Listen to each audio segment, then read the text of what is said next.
فأعوذ باللہ من الشیطان الرجیم بسم اللہ الرحمن الرحیم. پڑھیے الصلاۃ والسلام علیک یا رسول اللہ وعلی آلک واصحابک یا حبیب اللہ. الصلاۃ والسلام علیک یا نبی اللہ وعلی آلک واصحابک یا نور اللہ. نویت سنت الاعتکاف. پیارے پیارے اسلامی بھائیوں، جب بھی مسجد میں داخل ہوا کریں یاد فرما کر اعتکاف کی نیت ضرور کر لیا کریں. دیگر عبادتوں کے ساتھ ساتھ ہمیں اعتکاف کا ثواب بھی ملتا رہے گا. الحمدللہ عز وجل جمعہ کا دن ہے، رحمتوں کے نزول کا دن ہے، برکتیں لوٹنے کا دن ہے، اور آج ہم پاکستان کے شہر عارف والا میں موجود ہیں اور مسجد کا نام ماشاءاللہ بہت ہی عالی شان، مجھے اندازہ نہیں تھا اتنی خوبصورت ماشاءاللہ مسجد، بغدادی مسجد میں آج ہم موجود ہیں. اللہ پاک اس مسجد کو بنانے والے، سجانے والے سب کو جنت میں اعلیٰ محل عطا فرمائے، اور اتنی عالی شان مسجدیں بننی چاہیے ماشاءاللہ. تو اب اس میں جو کام باقی ہے وہ بھی جلدی جلدی مل کے پورا کروا دیں. یاد رکھیے گا جو اللہ کے لیے مسجد بناتا ہے اللہ اس کے لیے جنت میں گھر بناتا ہے. تو یہ جنت میں گھر بنانے کا موقع ہے. جب بھی مسجدیں بنا کریں نا، آپ کو پتہ چلے عاشقان رسول مسجد بنا رہے ہیں، فوراً آگے بڑھ کر کچھ نہ کچھ اس میں حصہ ملا دیا کریں، تو انشاءاللہ یہ ہمارے لیے صدقہ جاریہ کا باعث ہوگا. یقیناً مسجد بنانے والے دنیا سے چلے جاتے ہیں مگر مسجدیں باقی رہتی ہیں. قیامت تک سجدے ہوتے رہیں گے، اور ماشاءاللہ ان مسجدوں کو بنانے والے، آباد کرنے والوں کو انشاءاللہ اس کا اجر ملتا رہے گا. درود پاک پڑھنے کے بے شمار فضائل و برکات ہیں. کعبے کے بدر الدجا، طیبہ کے شمس الضحیٰ صلی اللہ تعالیٰ علیہ وسلم کا فرمان عالی شان ہے، جس کا مضمون ہے کہ جو کوئی شخص مجھ پر 200 مرتبہ جمعہ کے دن درود پاک پڑھے اس کے 200 برس کے گناہ معاف کر دیے جاتے ہیں. یعنی جمعہ کا دن جو ہے نا، یہ بڑے کمال کا دن ہے. ہم لوگوں نے جمعے کی اہمیت سمجھی نہیں ہے. اگر جمعے کی اہمیت سمجھ آ جائے نا، آپ ذرا یوں سمجھیے کہ قرآن مجید فرقان حمید میں کسی بات کا ذکر آ جائے، صرف ذکر آ جائے، تو وہ بہت بڑی بات ہوتی ہے. دیکھیں نا، آج تک دنیا میں کیا بات ہوتی ہے کہ بھئی قرآن میں کس خاتون کا ذکر آیا ہے؟ ایک ہی خاتون ہے. کون سی خاتون ہے؟ بی بی مریم کا ذکر آیا. قرآن میں ایک ہی مہینے کا ذکر آیا. کون سے مہینے کا؟ رمضان کا ذکر آیا. اب سمجھیے ذکر آ جائے تو بڑی بات ہے، مگر جمعہ کی اہمیت کا اندازہ اس بات سے کریں کہ قرآن پاک میں اس دن کی اہمیت بیان کرنے کے لیے صرف ذکر نہیں آیا. قرآن پاک میں ایک پوری سورت سورہ جمعہ کے نام سے نازل کی گئی. اس کو دنوں کا سردار کہا گیا ہے. ٹھیک ہے، جمعہ کی ایک نیکی 70 نیکیوں کے برابر ہے. جمعے کو حج ہو جائے تو کیا کہتے ہیں؟ حج اکبر. وہ کیوں کہتے ہیں؟ کہ 70 حج کے برابر ہے. جو بھی جمعے کو نیکی کریں گے نا، ملٹی پلائی بائی 70. کاروباری لوگ بھی بیٹھے ہوں گے، ہم کاروبار میں کیا کرتے ہیں؟ اسکیم لگتی ہے 50% ڈسکاؤنٹ، 30% ڈسکاؤنٹ. لوگ زیادہ چیزیں خرید لیتے ہیں، یار ڈسکاؤنٹ لگا ہوا ہے، آفر لگی ہوئی ہے، buy one get one free, ایک لو دوسرا فری. لوگ سردی کے اندر گرمی کا سامان، گرمی میں سردی کا سامان خرید لیتے ہیں. بندہ کہ یار گرمیاں پڑ رہی ہیں، جیکٹ لے آئے. بھائی وہ سستا مل رہا تھا نا، 50% ڈسکاؤنٹ تھا، ایک پر ایک فری تھا، کام آ جائے گا، چلو لے لیتے ہیں. تو کمال ہے، دماغ چلتا ہے دنیا کے معاملات میں. تو یہ اسکیم تو ہر ہفتے ہے. ہر ہفتے جمعے کے دن ایک نیکی کرو تو 70 نیکیاں ملتی ہیں. تو کیا کرنا چاہیے تھا؟ سچ بتاؤ. جمعے کے دن میں کہتا ہوں جمعے کے دن تو تلاش کر کر کے نیکیاں کرنی چاہیے. تلاوت بھی کریں، درود بھی پڑھیں، ذکر بھی کریں، صدقہ بھی دیں ہیں. بلکہ چلے ایک حدیث سنا دیتا ہوں، اللہ کرے کوئی ایک بھی عمل کر لے گا تو میرے لیے بھی مغفرت کا باعث ہو سکتا ہے، بن جائے. حدیث پاک کا مضمون ہے، نبی پاک نے فرمایا، اب غور سے سنیے گا، جو جمعہ کے دن 5 کام کر لے، جمعہ کے دن 5 کام کر لے، اس پر جنت واجب ہو جاتی ہے.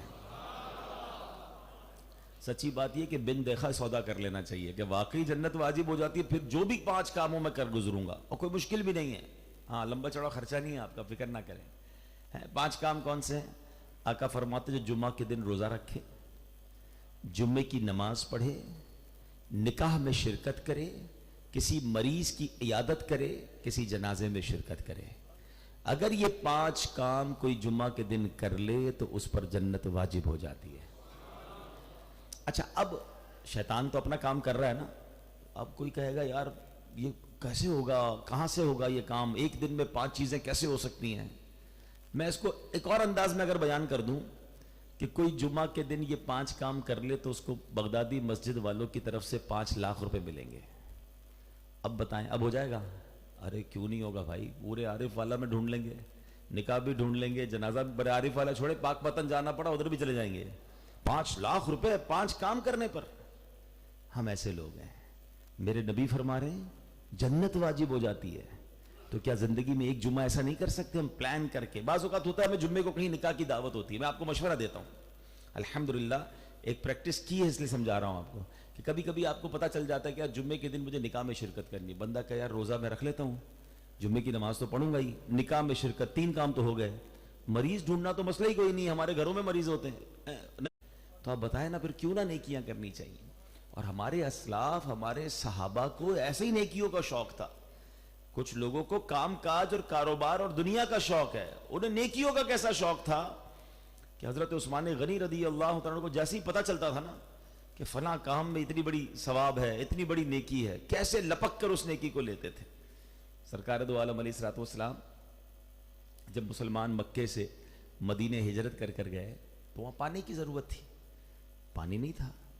تو نبی پاک علیہ الصلوۃ والسلام نے کنویں والے سے کہا کہ اپنا کنواں ہمیں دے دو، وقف کر دو مسلمانوں کے لیے، اس کنویں کے بدلے مجھ سے جنت کا کنواں لے لو. اب کیسی شاندار آفر تھی، مگر اس بندے نے وہ آفر قبول نہیں کی. کہتا حضور میرے بچے ہیں، مجھے میرا روزگار اسی سے ہے، تو میں معذرت خواہ ہوں. حضرت عثمان غنی رضی اللہ تعالیٰ کو پتہ چل گیا. اچھا، حالانکہ وہ جنت خرید چکے ہیں نبی پاک سے، پہلے ہی نبی پاک سے جنت کی بشارت لے چکے ہیں، مگر نیکی اور چاہیے نا. جیسے ہمیں مال اور چاہیے، ہمیں مرتبہ اور چاہیے، ہمیں شہرت، اور ہمارا اس سے جی نہیں بھرتا. عثمان غنی رضی اللہ تعالیٰ اس کنویں والے کے پاس پہنچ گئے، جتنی قیمت مانگی اس نے، اس کو وہ قیمت دی اور کنویں خرید لیا. اب نبی پاک سے آ کر عرض کرتے ہیں حضور جو آفر اس کنویں والے کو دی تھی وہ میرے لیے بھی ہے. آقا نے فرمایا عثمان یہ آفر تمہارے لیے بھی ہے. آپ نے وہ کنواں مسلمانوں کے لیے وقف کیا اور نبی پاک سے جنت کا کنواں لے لیا. یہ سمجھنا ہے. جس دن نیکیوں کا شوق اور نیکیوں کی لالچ پیدا ہو گئی نا کہ یار میں نے اور نیکیاں کرنی ہے، میں نے اور نیکیاں کرنی، کیونکہ یاد رکھیے گا مرنے کے بعد نیکی نہیں کر سکیں گے. جس دن میری اور آپ کی آنکھیں بند ہوں گی نا، پھر 2 رکعت پڑھنے کے لیے بندہ ترسے گا، ایک بار سبحان اللہ کہنے کے لیے بندہ ترسے گا. آج موقع ہے، سانسیں ہیں تو نیکیاں کر لیجئے. ہمارے اسلاف کتنا ذکر اور کتنی نیکی کرتے تھے. حضرت جنید بغدادی رحمت اللہ تعالی علیہ ولیوں کے سردار کہلاتے ہیں، مگر آپ کا عالم یہ تھا کہ آپ اتنا ذکر الہی کرتے تھے کہ ایک دن آپ نائی کے پاس گئے بال ترشوانے. جب مونچھیں کاٹنے کا وقت آیا تو نائی کہتا ہے تھوڑی دیر کے لیے خاموش ہو جائیں، آپ ذکر کر رہے ہیں، تھوڑی دیر کے لیے خاموش ہو جائیں، ہونٹ پہ کٹ نہ لگ جائے، میں آپ کی مونچھیں تراشوں گا تو کہیں ہونٹ پہ کٹ نہ لگ جائے. اللہ اکبر. حضرت جنید بغدادی فرماتے ہیں ہونٹ کٹتے ہیں تو کٹ جائیں، میں اللہ کا ذکر نہیں چھوڑ سکتا. اصل میں ان کے ذہن میں یہ بات بیٹھ گئی تھی کہ جتنی نیکیاں کرنی ہے نا وہ زندگی میں کرنی ہے، اور بہت تھوڑی زندگی ہے، پتہ نہیں کب سانسیں بند ہو جائیں. لیکن ہمارا ٹارگٹ ہی کچھ اور ہے. ہم صبح سے لے کر شام تک دنیا کے لیے سوچتے ہیں، کاروبار کا کیا ہوگا، مکان کا کیا ہوگا، آگے کیا کرنا ہے. سوچتے نہیں کہ مر گیا تو کیا کرنا ہے، قبر میں جاؤں گا تو قبر روشن ہوگی کہ نہیں. تو اے میرے پیارے اسلامی بھائیوں، خدا کی قسم یہ اللہ کی بہت بڑی نعمت ہے کہ اس نے ہمیں جمعہ دیا ہے، ہر ہفتے ایک دن دیا ہے. اس دن اہتمام کے ساتھ، تیاری کے ساتھ جمعہ پڑھنے آیا کریں. اچھا، اب یہ جو ماشاءاللہ آج میں مسجد میں آیا تو آلموسٹ کافی ساری صفیں بھری تھیں، یہ ہر جمعے کیا کریں. اب میں آپ کو ایک اور خوبصورت حدیث سناؤں گا. پہلے میں آپ سے ایک سوال کروں کہ اگر میں آپ سے یہ کہوں کہ کون ہے جو ہر جمعے 4 لاکھ روپے اللہ کی راہ میں صدقہ کرے، زکوٰۃ نہیں، نفلی صدقہ، تو آپ کہیں یار 4 لاکھ، یہ تو 4 جمعے آ گئے تو 16 لاکھ، اور جس مہینے 5 آ گئے تو مہینے کے 20 لاکھ صدقہ کیسے ہو سکتا ہے؟ آپ سارے کر سکتے ہیں. ہاں، پیارے آقا علیہ الصلوۃ والسلام نے فرمایا جس کا مضمون ہے جو جمعہ کے دن سب سے پہلے مسجد میں آتا ہے وہ ایسا ہے جیسا اس نے راہ خدا میں اونٹ صدقہ کیا ہے. اونٹ کتنے کا آتا ہے بھائی؟ 3-4 لاکھ کا تو آتا ہوگا نا. جو سب سے پہلے آتا ہے, مبارک ہو یہ پہلی دوسری صف والوں کو, آج آپ ماشاءاللہ جو پہلے آ گئے, انشاءاللہ اللہ کی رحمت سے اگر اللہ کی رضا کے لیے آئے ہیں تو آپ سب کو راہ خدا میں اونٹ صدقہ کرنے کا ثواب مل گیا. پھر آقا فرماتے اس کے بعد جو آنے والا ہے وہ ایسا ہے جیسے اس نے اللہ کی راہ میں گائے صدقہ کی, پھر آنے والا ایسا ہے جیسے اس نے بکری صدقہ کی, پھر آنے والا ایسا ہے جیسے اس نے مرغی صدقہ کی, پھر آنے والا ایسا ہے جیسے اس نے انڈا صدقہ کیا. سمجھ آ رہی ہے بات؟ جتنا لیٹ آتے جائیں گے ثواب کم ہوتا جائے گا. اور پھر آقا فرماتے ہیں کہ یہ جو مسجد کا دروازہ ہوتا ہے نا جمعے کے دن, فرشتے یہاں کھڑے ہوتے ہیں اور آنے والے ہر نمازی کا نام اپنے رجسٹر میں لکھتے ہیں. ہاں, بڑی بڑی دعوتوں میں جاؤ تو وہاں پروٹوکول آفیسر نام لکھتا ہے, اللہ کے گھر کا پروٹوکول دیکھو, فرشتے کھڑے ہوتے ہیں دروازے پر. اور پھر فرمایا جب امام خطبہ دینے کھڑا ہوتا ہے نا تو فرشتے اپنا رجسٹر بند کرتے ہیں اور وہ بھی آ کر بیٹھ جاتے ہیں. تو اب غور کیجئے, دیر سے آنے والے کو وہ ثواب نہیں ملتا جو جلدی آتا ہے.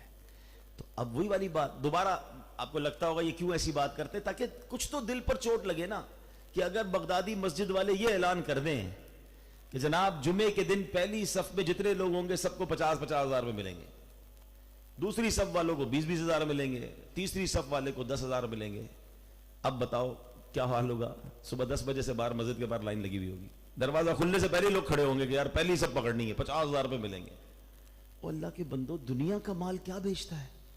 میرے نبی کے سچے وعدے ہیں نا کہ ہر جمعے راہ خدا میں اونٹ کرنے کا صدقے کا ثواب ملے گا. تو ہمیں جمعے کے دن تیاری کے ساتھ مسجد میں آنا چاہیے. فائدہ الگ ہے کہ امام صاحب کا بیان سنیں گے, مدنی پھول الگ سیکھنے کو ملیں گے, اللہ کے گھر میں زیادہ بیٹھیں گے. تو یہ دن ہم نے ایسے گزارنا ہے. اب یہاں ایک اور بڑی اہم بات کہ جب جمعے کا اجر بڑھا دیا جاتا ہے نا تو پھر جمعے کے دن گناہ کرنے کی سزا بھی بڑھا دی جاتی ہے. مفتی احمد یار خان نعیمی رحمۃ اللہ تعالی علیہ فرماتے ہیں یہ دن بڑا مبارک ہے, تو اس دن ایک نیکی 70 نیکیوں کے برابر ہے, تو ایک گناہ بھی 70 گناہ کے برابر ہو جاتا ہے. اب اس کو ایسے سمجھیں کہ جب مبارک جگہ گناہ کیا جائے, مثال کے طور پہ کوئی باہر روڈ پر گناہ کرے, بہت غلط بات ہے, لیکن مسجد میں آ کے کرے تو آپ کیا کہیں گے؟ خدا کا خوف کرو, اللہ کے گھر میں, اور اللہ کو ناراض کر رہے ہو. پاکستان میں گناہ کرے یقیناً گناہ ہے, مگر مکہ پاک میں حدود حرم میں جا کر گناہ کرے تو ایک گناہ کتنے گناہ ہو جائے گا؟ 1,00,000 گناہ ہو جائے گا. تو بالکل اسی طرح جمعہ کے دن ایک گناہ یہ ملٹی پلائی ہو جائے گا 70 بار.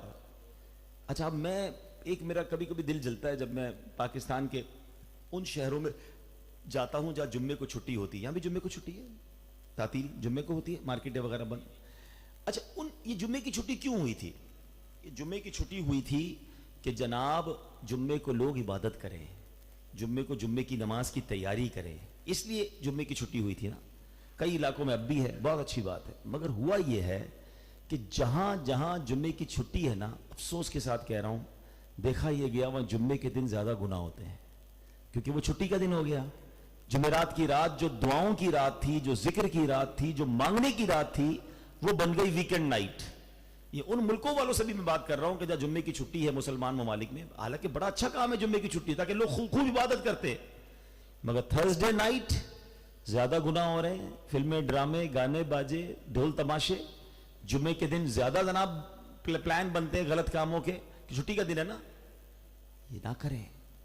جمعے کو اگر زیادہ نیکیاں نہیں بھی کر پا رہے تو خدا کے واسطے جمعے کو گناہ تو نہ کرو. یہ اللہ کے غضب کو دعوت دینے والی بات ہے کہ اتنے مبارک دن جب تم پر رحمتیں نازل کرنے کا دن دیا, اس دن تم مجھے ناراض کر رہے ہو. آپ کو پتا ہے جمعے میں ایک ساعت آتی ہے, ایک گھڑی آتی ہے جس میں فرمایا جو دعا مانگی جائے وہ دعا قبول ہوتی ہے. اچھا, علماء نے فرمایا کون سی ہے؟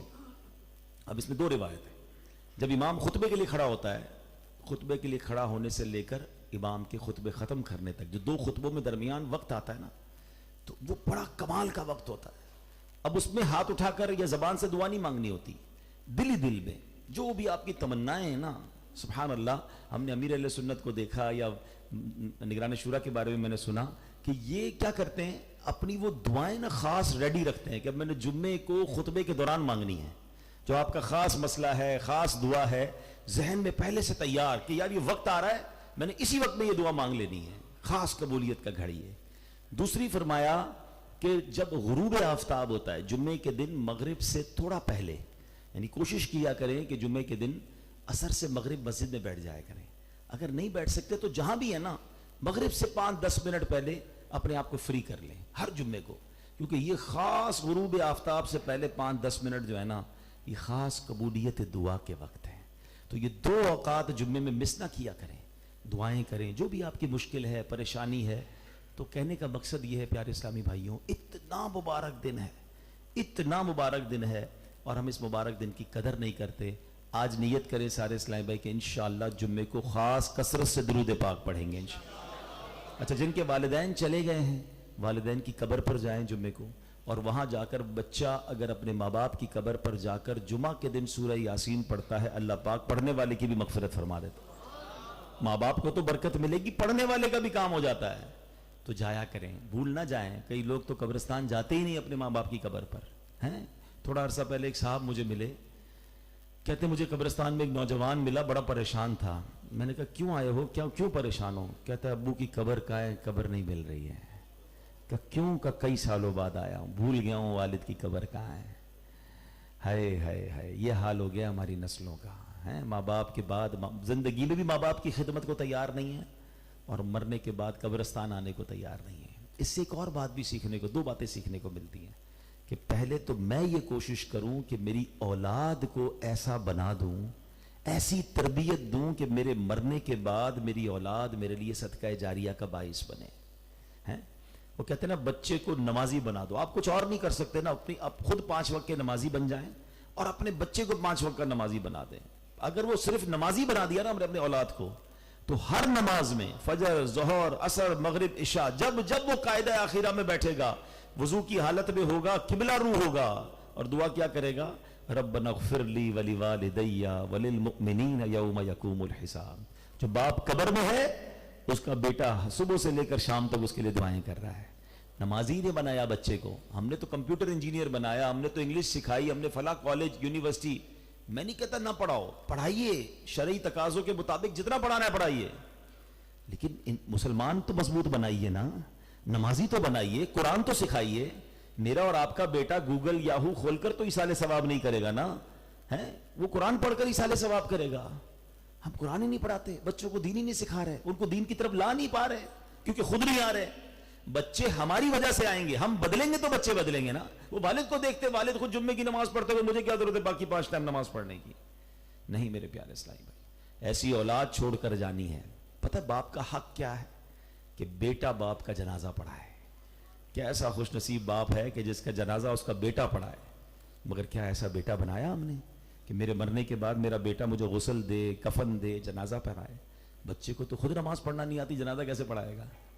اسی طرح ایک اور بات ان واقعات سے سیکھنے کو یہ ملتی ہے کہ ہم یہ امید کم رکھیں کہ ہمارے بعد لوگ ایصال ثواب کریں گے. ہم خود ہی کوئی ایسا کام کر جائیں نا کہ بھائی میں قبر میں جاؤں، مجھے بے شک پوری دنیا میں کوئی بھی دعا کرنے والا نہ ہو، لیکن میں ایسا کام کر کے دنیا سے جاؤں کہ قبر میں قیامت تک مجھے ثواب کے تحفے ملتے رہیں. اور یہ کیسے ہو سکتا ہے؟ حدیث پاک کا مضمون ہے. میرے آقا فرماتے ہیں کہ انسان کے مرنے کے بعد اس کا نامہ اعمال منقطع ہو جاتا ہے. بک آف ڈیڈ، اعمال کی جو کتاب ہے وہ بند ہو جاتی ہے سوائے 3 چیزوں کے. فرمایا 3 چیزیں جاری رہتی ہیں. نمبر 1 علم جو وہ چھوڑ کر مرے.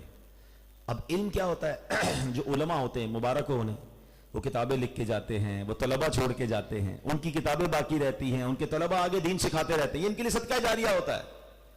اب ہم میں سے بہت سارے ایسے ہیں جو ایسے تو نہیں ہیں کہ ہماری کتابیں ہوں یا ہمارے شاگرد ہوں، تو پہلا آپشن تو آلموسٹ چلا گیا.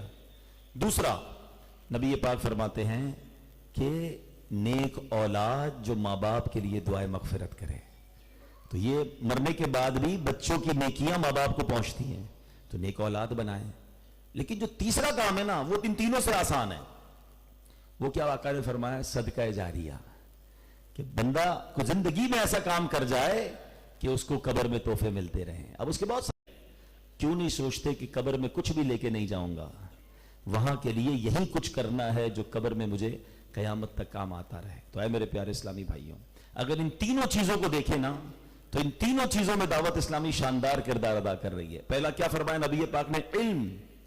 دعوت اسلامی علماء بنا رہی ہے, دعوت اسلامی کتابیں لکھ رہی ہے, دعوت اسلامی کتابیں دنیا بھر میں پہنچا رہی ہے, ٹرانسلیٹ ترجمہ کئی زبانوں میں ہو رہا ہے. اگر میں چاہتا ہوں کہ علم کے ذریعے مجھے قیامت تک نیکی ملے تو میں علماء کو اسپانسر کر دوں, میں کسی عالم دین کا خرچ اٹھا لوں, میں کسی مدرسے میں تعاون کر دوں, میں خود ہی کوئی مدرسہ بنا دوں, اللہ توفیق دے تو خود عالم بن جاؤں, یا اپنے بچوں کو عالم بنا دوں, اپنے گھر میں کسی بچی کو عالمہ بنا دوں. ہے نا دعوت اسلامی کے مدرسے اور جامعہ, آئیے اور یہ فیضان حاصل کیجئے, قیامت تک علم کا فیضان ملے گا. دوسرا میرے آقا نے فرمایا نیک اولاد, کہ نیک اولاد دعا کرے گی تو ماں باپ کو قبر میں ثواب ملے گا. اب نیک اولاد بنانا ہے تو دعوت اسلامی ہے. بچوں کے لیے مدرسۃ المدینہ ہے, جامعۃ المدینہ ہے, بچیوں کے لیے مدرسے الگ ہیں جناب, اسلامک انگلش میڈیم اسکول الگ بنا دیے, بچوں کی تربیت کے لیے مدنی چینل, بچوں کا مدنی چینل بنا دیا. کیا کچھ دعوت اسلامی نے بچوں کی تربیت کے لیے نہیں کیا؟ اگر ہم اس میں اپنے بچوں کو شامل کر دیں تو میری اولاد ایسی بن جائے گی کہ مرنے کے بعد بھی میرے لیے صدقہ جاریہ ہوگا. اب آتے ہیں تیسری بات, آقا نے فرمایا صدقہ جاریہ. کون سا صدقہ جاریہ کا کام ہے جو دعوت اسلامی نہیں کر رہی؟ سال کی 600 کے قریب مسجدیں بن رہی ہیں, مدارس بن رہے ہیں, جامعات بن رہے ہیں, درخت لگائے جا رہے ہیں, کنویں کھدوائے جا رہے ہیں, یتیم خانے بنائے جا رہے ہیں. یعنی آپ غور کریں کہ صدقہ جاریہ کا وہ کون سا کام ہے جو آپ کرنا چاہتے ہیں اور دعوت اسلامی نہیں کر رہی ہے. تو کیوں نہ ان تینوں چیزوں میں سے تینوں یا کوئی ایک چیز اپنا کر اپنی آخرت کا ہم سامان کر لیں. جس دن آنکھیں بند ہوں گی, نبی پاک نے فرمایا نامہ اعمال رک جائے گا, اب کتاب بند ہو جائے گی, اب نیکی شامل نہیں کی جا سکے گی, راستے تین ہی بچیں گے. اب ان تینوں راستوں پر میں نے کیا کیا ہے یہ مجھے غور کرنا ہے. اللہ مجھے بھی اور آپ کو بھی اپنی آخرت کی تیاری کرنے کی توفیق عطا فرمائے. ماشاءاللہ ایک اور خوبصورت چیز جو نیکی پھیلانے کا سبب بن سکتی ہے یہ ہے, بہت خوبصورت ایک پیکج ہے, مکتبۃ المدینہ والے باہر ہوں گے, اس کو ہم کہتے ہیں فیضان ابو بکر صدیق, فیضان صدیق اکبر پیکج. اس میں کئی کتابیں ہیں, رسالے ہیں, اور ماشاءاللہ یہ کتابیں ساری پڑھنے والی ہیں, علم دین کا خزانہ ہے. میں نے دیکھا ہے آپ لوگ بہت سارے تحفے دیتے ہیں, ہم بھی جب آتے ہیں کہیں تو اتنے سارے ہار بنا دیتے ہیں. ہار کہاں گئے وہ سارے ہیں؟ وہ پہنے اتار دیے, شاید ہزاروں روپے کے ہار تھے. تو ہم اتنے سارے پیسے ان چیزوں پہ خرچ کرنے کی بجائے آنے والے کو بھی کتاب کا تحفہ دے دیں, وہ پڑھے گا تو بھی ثواب, وہ کسی اور کو دے گا تو بھی آپ کو ثواب. پروڈکٹیو بنے, تحفے وہ دیں جو مجھے کام آنے والے ہوں, جس کو دے رہا ہوں اس کو کام آنے والے ہوں. ہزاروں روپے ویسے ہی ضائع کر دیتے ہیں. تو مہربانی کریں, یہ وہ پیکج ہے جو آپ جاتے جاتے خرید سکتے ہیں. یہ صرف 200 روپے کا ہے, نہ میرا اس میں کوئی 1 روپے کا فائدہ ہے, نہ ہمارے کسی اسلامی بھائی کا ہے. یہ دعوت اسلامی کا اپنا ادارہ ہے, تو انشاءاللہ اس سے علم دین پھیلے گا. خود بھی لیں اپنے مرحومین کے ایصال ثواب کے لیے. یہ تو مہینہ بھی حضرت صدیق اکبر رضی اللہ عنہ کا مہینہ ہے, تو اس مہینے میں یہ نیکی کمائیے. اور پھر گزارش کروں گا, مجھے بہت اچھا لگا اس مسجد کو دیکھ کر, اور میں امید نہیں کرتا تھا کہ اتنی خوبصورت اتنی عالیشان مسجد ماشاءاللہ آپ بنا رہے ہیں. جو بنا رہے ہیں اللہ ان کو جزائے خیر دے, اللہ ان کے گھروں کو آباد کرے جو اللہ کے گھر کو آباد کر رہے ہیں. اور جو اس میں کام باقی ہے, جتنے نمازی ہیں نا وہ کچھ نہ کچھ حصہ اس میں ضرور ملائیں, کیونکہ ہم سب چلے جائیں گے یہ مسجد باقی رہے گی. اب چونکہ نماز پڑھ کے مجھے بھی جانا ہے تو مجھے بھی لالچ ہو رہی ہے کہ اتنی بڑی مسجد میں میرا حصہ بھی تو ہونا چاہیے نا, تو میں پہلے ہی ملا لیتا ہوں, ایسا نہ ہو بعد میں مجھے موقع نہ ملے. تو یہ ہمیں کچھ نہ کچھ حصہ ضرور ملانا چاہیے. تو میرے والدین کے ایصال ثواب کی بھی نیت کر لیتا ہوں, امی ابو کو بھی ثواب ملے گا, مجھے بھی ثواب مل جائے گا. اچھا یہ بھی ایک نیکی کا طریقہ بتاتا ہوں آپ کو. جن کے ماں باپ چلے گئے نا, اگر ماں باپ زندہ ہوتے تو آپ ہر مہینے ہر 2-4 ہفتے کوئی نہ کوئی تحفہ دیتے تھے نا ان کو. یہ دینا چاہیے, کبھی فروٹ لے کر جائیں گے, کبھی سوٹ لے کے جائیں گے, کبھی ابو کے لیے عطر لے کے جائیں گے. اب وہ تو قبر میں چلے گئے ہیں, اب تو میں انہیں تحفہ نہیں پہنچا سکتا, لیکن اب بھی تحفہ پہنچا سکتا ہوں. کیسے؟ آپ اللہ کی راہ میں جب بھی کچھ خرچ کریں, 2 رکعت نفل کبھی پڑھ لیں, کبھی درود کی تسبیح پڑھ لیں کہ یا اللہ یہ ثواب میرے ماں باپ کو پہنچا دیں. تو ماں باپ کو قبر میں کتنی خوشی ہوگی کہ میرے بیٹے نے آج مجھے تحفہ بھجوایا ہے, مجھے بھولا نہیں ہے. تو ہمیں اپنے ماں باپ کو یاد رکھنا ہے جو ہمیں کبھی نہیں بھولے تھے. انہوں نے روز ہم پر مہربانی کی ہے. اپنی دعاؤں میں بھی ماں باپ کو یاد رکھیں اور ان کے نام پر صدقے کا ثواب بھی کماتے رہیں. یہ مسجد والے اگر میرا قبول کر لیں گے تو مجھے انشاءاللہ آپ کا بہت شکریہ, جزاک اللہ. یہ سچی بات پتہ ہے کیا ہے, یہ ان کی مہربانی ہے. جو لوگ اللہ کا گھر بنائیں یا نیکی کا کام کریں اور ہم سے ہمارا پیسہ ملا دیں نا, تو یہ مہربانی ان کی ہوتی ہے. ہمارے یہاں الٹا حال ہے, چندہ دینے والا سمجھتا ہے میری مہربانی ہے. ارے بھائی جو تمہارے پیسوں کو جنت والے کام میں لگا رہا ہے, شکریہ تو اس کا ادا کرنا چاہیے. تو کبھی بھی چندہ دے کر اترانا نہیں چاہیے. جو چندہ ہم سے لے رہا ہے, چاہے وہ مسجد کے لیے لے رہا ہے, مدرسے کے لیے لے رہا ہے, نیکی کے کام کے لیے لے رہا ہے, ہمیں اس کو دے کر اس کا شکریہ ادا کرنا چاہیے. اللہ کرے کہ دل میں اتر جائے میری بات. ماشاءاللہ جو دینا چاہیے امام صاحب کو دے دیجیے گا, انشاءاللہ وہ یہیں پر ہیں, دے دیں آپ, دے دیں اپنے. ابھی انشاءاللہ نماز میں جھولی پھرائیں گے نا تو اس میں بالکل دل کھول کر دیں. میں آپ کو صحیح بتا رہا ہوں, تھوڑے عرصے بعد یہ مسجد بن جائے گی, مگر ہمیں اس وقت خیال آئے گا کہ یار میرا تو حصہ ہی نہیں ہے اس میں, میں کیوں رہ گیا, اتنی بڑی مسجد میں کچھ تو حصہ ملا لیتا. حدیث پاک میں آتا ہے جو مسجد چڑیا کے گھونسلے جتنی مسجد بنا ہے اللہ اس کو جنت میں محل عطا فرماتا ہے. اچھا میں نے جب یہ حدیث پڑھی نا, میں آپ کو دلچسپ بات بتاتا ہوں, میں نے کہا یار چڑیا کے گھونسلے جتنی مسجد کیسے بنے گی, مجھے حدیث کی شرح سمجھ نہیں آئی.